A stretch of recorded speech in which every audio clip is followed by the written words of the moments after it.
This is a story that I remember my seventh grade Texas history teacher sharing with my class, and I can recall him even getting emotional telling us about it, because it's so beautiful to see a community come together and young individuals make such a difference that it essentially changed the game.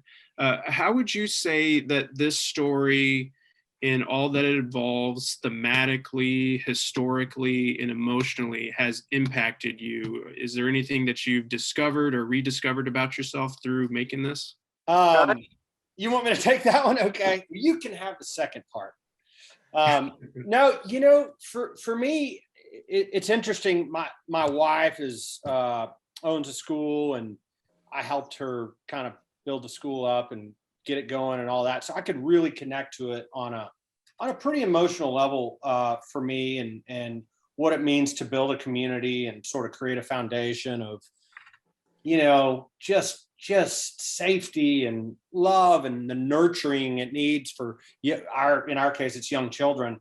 But I really related to Rusty and Juanita in that way, for their inherent need to kind of create a place for these kids to feel safe and to feel that there was a future.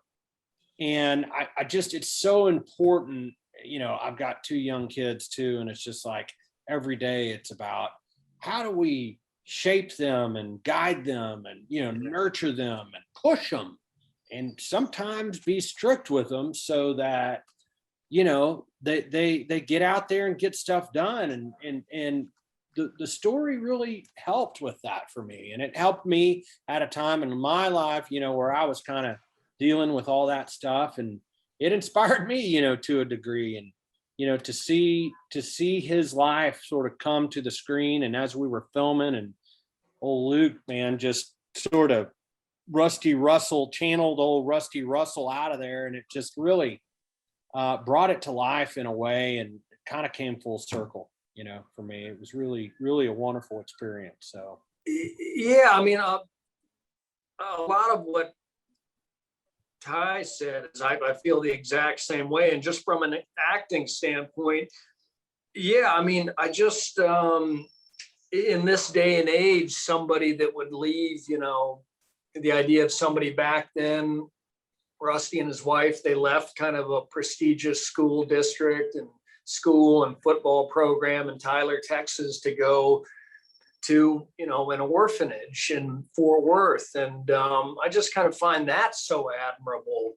And Rusty had, he'd already had so many hardships himself, having been to World War I. And he had, I would think, maybe Ty would agree that he had what I would think is, would be considered PTSD today. Yeah. And, he'd lost his brother, and so he had some hardships. So if there was anybody you would think it was okay for them to just coast and take a nice job and kind of try and have the nicest, calmest life, you'd think it was Rusty. But he and Juanita, took on this big challenge. And I just find that so incredible. Today it just kind of goes against everything that, today, with just money and contracts, and, even stuff with schools nowadays has become competitive. When you read about these schools in New York and LA, and it's like, little kids having to go for interviews to get into kindergarten. So I just like the idea of trying to portray somebody like Rusty, that somebody that you'd aspire to be like. Right. Yeah. And to kind of speak to something that you were talking about, Ty, if you were to look at all the interviews that I've done in the past, there's usually one common thing that comes up, because I've been a dad for almost 4 years now, but the way that I view movies is entirely different now. Like, I'm just latching on to things. I'm just like hungry for information, whether a film like this doesn't deal with parenting directly, but it does deal with like how to raise children and the sort of advice that we give them. So I was really taken by this film's focus on how essential it is to have confidence on and off the field, whether that's, like an actual football field or a game, whatever, or metaphorically. It was really special to see how these coaches used academics to help them understand football. You don't really see that in movies. And I just thought that was a really wonderful spin on how to approach a story like this. Well, thanks. Yeah, it's funny in looking back on sort of the things that I grabbed and learned and thought were interesting in my life growing up. And I always, once it was put to practical application, and, I thought, if we're teaching these guys, math and science or whatever it may be, and football at the same time, combining those, and you got to do that sort of stuff sometimes to, for the sake of time. But I thought, and there were some stories that we had heard and read and about Rusty's being such a practical teacher, really getting in and teaching kids how to apply those skills to real life and whatnot.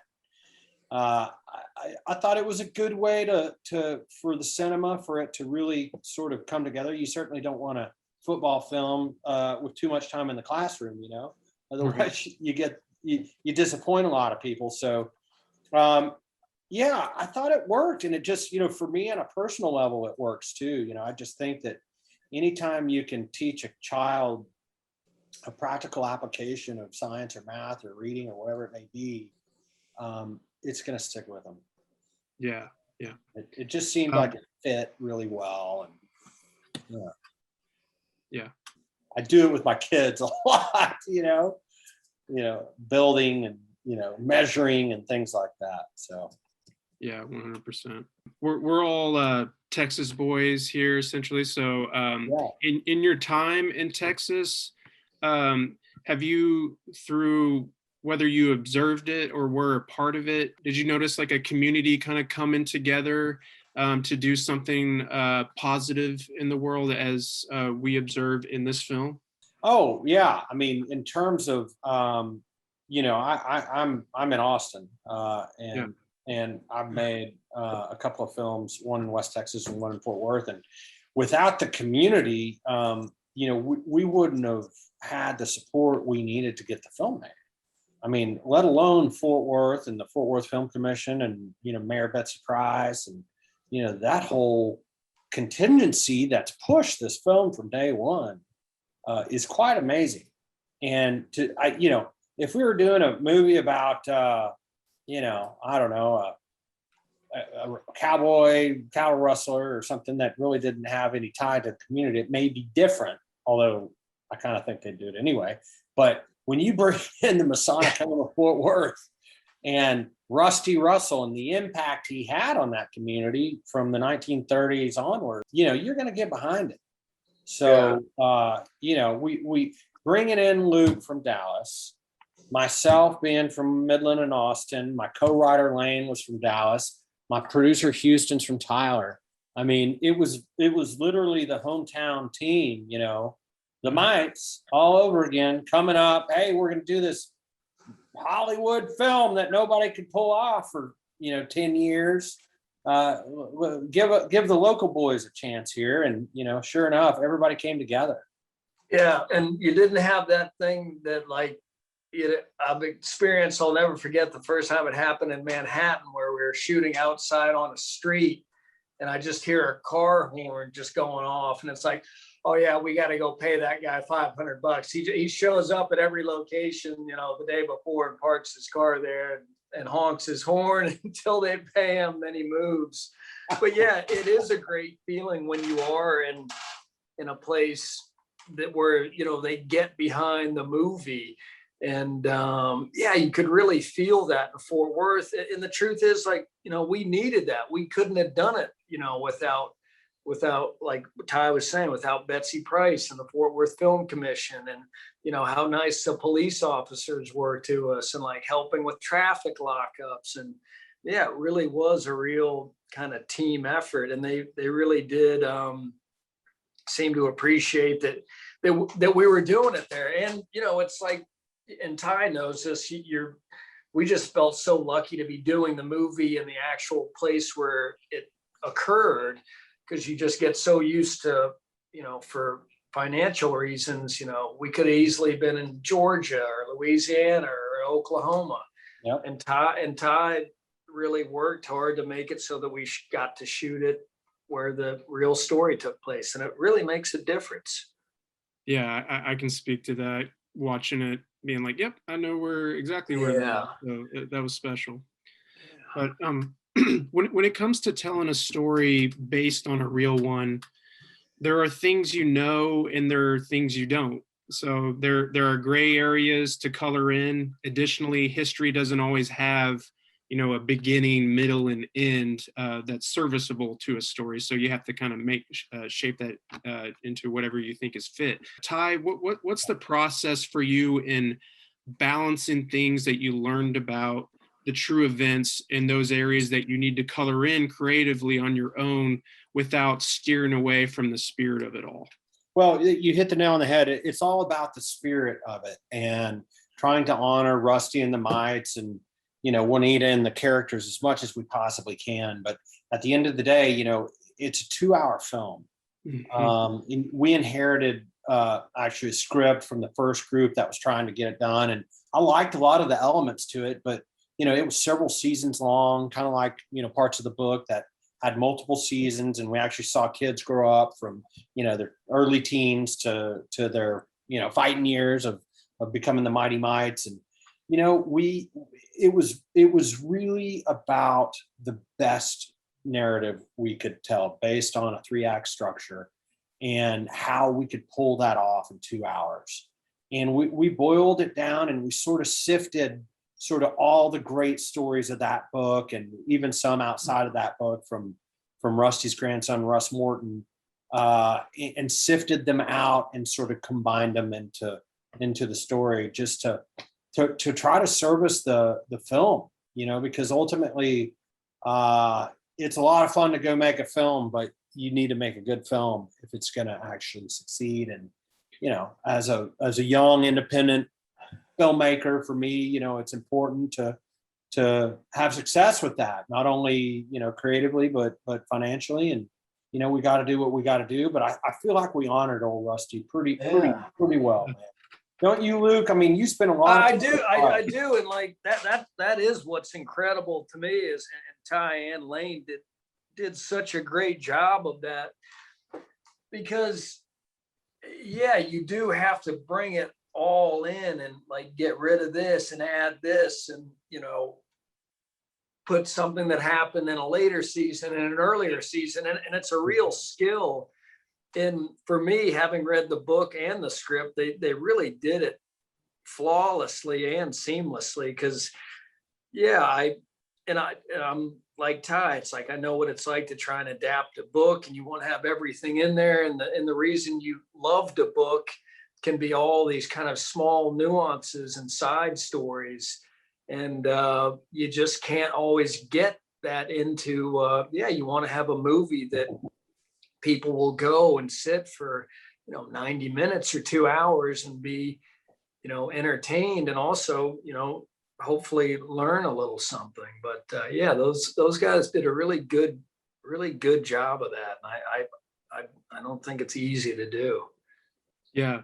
Speaking of some of those nuances, like I love that when we meet Doc, Wayne Knight's character like taps his jacket, and you can hear the clink of his flask in there, and then you can get a sense of Rusty's relationship with his wife from the conversations that they have when they're in bed, and they're like, you didn't even include me on this decision. Right. It just kind of informs a little bit, so you don't have to kind of go exactly with what you were saying. Like we could get all that backstory, but those little moments kind of sell so much. Yeah, exactly. I mean, the thing with the flask is a perfect example. That gets the whole story of like, Doc drinks, all the time, alcoholic, problem with alcohol, just that thump. It's such a great little thing. And I think maybe that was Martin's idea. And then he worked it out with Ty and then got Wayne, and Wayne did such a good job of it. But those are those little things that kind of come together, and they can, you can get, pages from a novel in one little gesture. Yeah. Luke, obviously Rusty is no longer with us, but if you had the opportunity to sit down with him to pick his brain about anything, whether it relates to your character or not, what would you ask him? Well, that's a good question. I don't know what I'd ask him. I would just kind of appreciate the idea of kind of being around him. I mean, one of the great things for me was, Ty mentioned him, Russ Morton, his grandson was around a lot. So I would have lunch with Russ a lot, and we'd talk about regular stuff, but we'd also talk about Rusty a lot. And I, in retrospect, really think that affected kind of my approach, and also, Ty's direction on how to play it and the kind of man that Ty thought he was. And I don't know that I'd ask him any questions. I think I'd probably just want to let him know how much I admired him. But I think he's the kind of guy that I don't know that he'd necessarily even be comfortable, hearing that, or, I just feel like was such a kind of, the classic thing, like they don't make them like that anymore. I mean, I know there's still good people out there, but the idea of, a war hero and a veteran, leaving financial security and social stability to take a chance. And this is, right after the Depression and the Dust Bowl, and here this guy, puts it all on the line for people he doesn't know, and these kids he doesn't know, and who knows, like, things don't have a happy ending. It could have been a disaster, and the kids could have been, just bad seeds or something like that, or whatever. But he took a chance, and really, and then you see it when you read about the kids from the home, what they went on to accomplish, and you just think, gosh, what if a guy like Rusty hadn't come along to get them at such an impressionable age? And yeah, I'd have to think about your question. I don't know what exactly I'd ask him. I would just kind of want the chance to be around him. Yeah, just observe him and see his process. Yeah, right. I know we're out of time, but guys, there's so many like quotes I would just love that I would love to bring to your attention that just means so much to me. And like I would put them on my wall to like what was it? Brave the heart and set the soul a sail. I'm a proud mighty warrior. Man, I remember playing Little League baseball, and my coach saying, "Tell yourself that you are Preston Barta. You're the best damn baseball player in Denton, Texas," and stuff like that. So just words of wisdom to live by. So I appreciate it so much. Well, thanks a lot, Preston. Thanks for watching it and for taking the time to talk to us. Yeah, absolutely. All right, y'all have Preston. Thanks. I appreciate you picking up on those details. That's important to a filmmaker. Thank you. No problem. Juanita, we have a chance to make a real difference here. They're gonna want you to win. Everybody's gonna be behind a team with nothing, just like them. 1, 2, 3.